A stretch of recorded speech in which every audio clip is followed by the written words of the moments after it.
কোরআন শরীফ হাতে নিয়ে শপথ করলে কি শপথ হবে?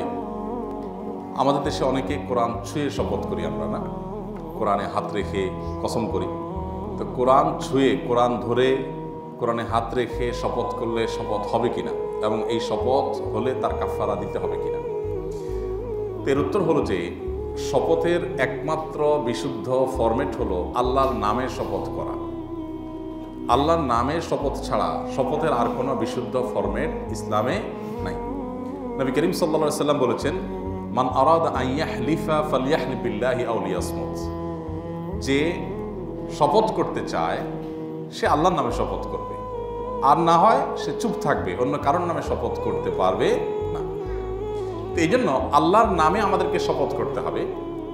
আল্লাহর শপথ, রহমানের শপথ, রহিমের শপথ, কাবার মালিকের শপথ, তার শপথ যার হাতে আমার জীবন, তার শপথ যিনি আমাকে সৃষ্টি করেছেন, তার শপথ যিনি আমার পালনকর্তা, আসমান জমিনের মালিকের শপথ। এইভাবে শপথ করা যায়। এগুলো সবগুলো ঘুরে ফিরে আল্লাহর নামেই শপথ হয়। এছাড়া আমাদের দেশে অনেকে দেশের মাটি ছুঁয়ে, সন্তানের মাথা ছুঁয়ে, দোকানদার ক্যাশ বাক্স ছুঁয়ে, গাড়ি চালক তার স্টিয়ারিং হুইলটা ছুঁয়ে, অনেকে নিজের মাথা ছুঁয়ে, মায়ের মাথা ছুঁয়ে, এরকম বিভিন্ন ছোঁয়াছুঁয়ি করে শপথের অনেক কসরত আমাদের সমাজে হয়। এগুলোর একটাও শপথ বিশুদ্ধ শপথ না। কোরআন হাদিস বর্ণিত যে শপথ তার আওতা এর একটাও পড়ে না। এগুলো একটা শপথ হবে না। কথা কি বুঝতে পারছি? কিন্তু কোরআন ছুঁয়ে যে শপথ, এই শপথটা বিশুদ্ধ না হলেও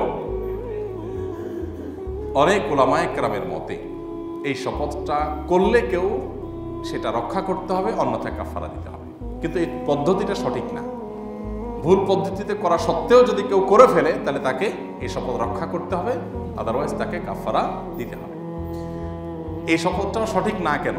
কারণ নবী করিম সাল্লাল্লাহু আলাইহি সাল্লাম, সাহাবায়ে কেরাম তাদের যুগে চামড়ায়, চাড়ায় যেখানে কোরআন লেখা ছিল এরকম কোনো কিছু স্পর্শ করে তারা শপথ করেছেন, ধরে ছুঁয়ে শপথ করেছেন, এরকম কোনো নজির কোরআন হাদিসে পাওয়া যায় না।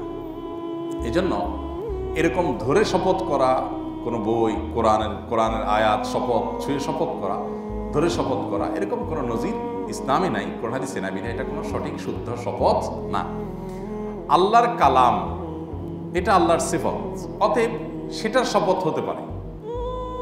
মূলত আমাদের দেশে যারা কোরআন ছুঁয়ে শপথ করেন, অনেকে হয়তো আল্লাহর কালামের শপথ করছেন, সেটাই তিনি বোঝাচ্ছেন। বাকি পরিভাষাটা হলো যে ওটা ছুঁয়ে শপথ করা। যদি এই পরিভাষা সুন্নাহর খেলাফ পরিভাষা হওয়ার কারণে এটা অশুদ্ধ শপথ, এভাবে আমরা শপথ করব না। তথাপি যদি কেউ করে ফেলে, যেহেতু এটাকে ঘুরিয়ে ফিরিয়ে শপথের ক্রাইটেরিয়ায় ফেলা যায়, অর্থাৎ আমাদের পরিভাষা এটাকে আল্লাহর কালামের শপথ, আল্লাহর সিফাতের শপথ হিসাবে গণ্য করা হয়। আর শপথ এ সম্পর্কে দুররে মুখতার, ফতোয়া স্বামী সহ বিভিন্ন ফতোয়ার কিতাবগুলোতে উল্লেখ আছে যে এটা ওরফ বা সামাজিক রীতি নির্ভরশীল একটি বিষয়। অর্থাৎ কোনো সমাজে শপথের কোনো রীতি যদি প্রচলিত হয়, সেটাকে শপথ হিসাবে সাধারণত গণ্য করা হবে যদি শপথের ক্রাইটেরিয়া কোনোভাবে সেটা পড়ে, ব্যাখ্যা করেও পড়ে। অতএব আল্লাহর কালাম, এই কোরআন, এটা ছুঁয়ে শপথ কারণে আল্লাহর কালামের শপথ করা, সেই ব্যাখ্যা করা যায়। সেই জায়গা থেকে যদি কেউ এরকম করে ফেলে তাকে ওই শপথ রক্ষা করতে হবে, না হলে কাফারা দিতে হবে। কাফারা কি? 10 জন মিসকিনকে, শপথ যদি ভঙ্গ করেন আপনি, তাহলে কাফারা হলো আপনি ভবিষ্যতে কোনো কাজ করবেন বলছেন শপথ করে, আল্লাহর কসম এটা করবো, কিন্তু করলেন না, তাহলে আপনাকে 10 জন মিসকিনকে খাদ্য দিতে হবে। আর নাহলে 10 জন মিসকিনকে, মানে একদিনের খাদ্য দিতে হবে 10 জন মিসকিনকে। আর নাহলে 10 জন মিসকিনকে মিনিমাম যে পোশাক না হলে নয় এরকম পোশাক দিতে হবে 10 জন মিসকিনকে। আর না হলে 3 দিন রোজা রাখতে হবে। তাহলে সেক্ষেত্রে শপথের কাফারা আদায় হবে। আর এ ধরনের শপথ, অর্থাৎ কোরআন ছুঁয়ে শপথ, এটা মূলত আমরা সাধারণত দেখি খ্রিস্টানদের মধ্যে, তারা বাইবেল ছুঁয়ে শপথ করে, অন্যান্য ধর্মাবলম্বীদের মধ্যে বিভিন্ন ধর্মগ্রন্থ।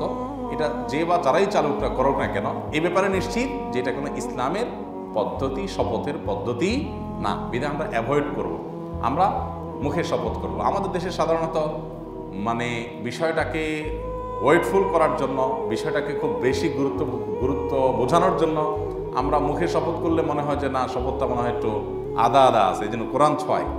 এই পদ্ধতিটা থেকে আমাদের বেরিয়ে আসতে হবে। এটা কোনো সঠিক পদ্ধতি না। বুঝাতে পারছি?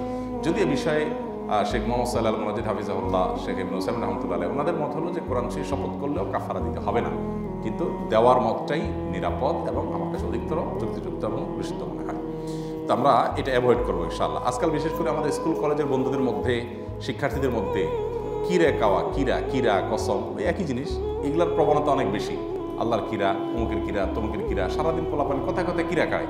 কত যে কসমের কাফারা জমে গেছে এদের জীবনে একমাত্র আল্লাহ তাআলা জানে। অতএব আল্লাহর নামকে এটাকে আমরা হেলায় পরিণত করবো না, যে আল্লাহর নাম নিয়ে আমি যা তা বলে বেড়াবো, যেখানে সেখানে বেড়াবো। আল্লাহ সুবহানাহু ওয়া তাআলা আমাদেরকে আল্লাহর নামের আজমত, আল্লাহর নামের বড়ত্ব এবং তার প্রভাব এটা বোঝার তৌফিক দান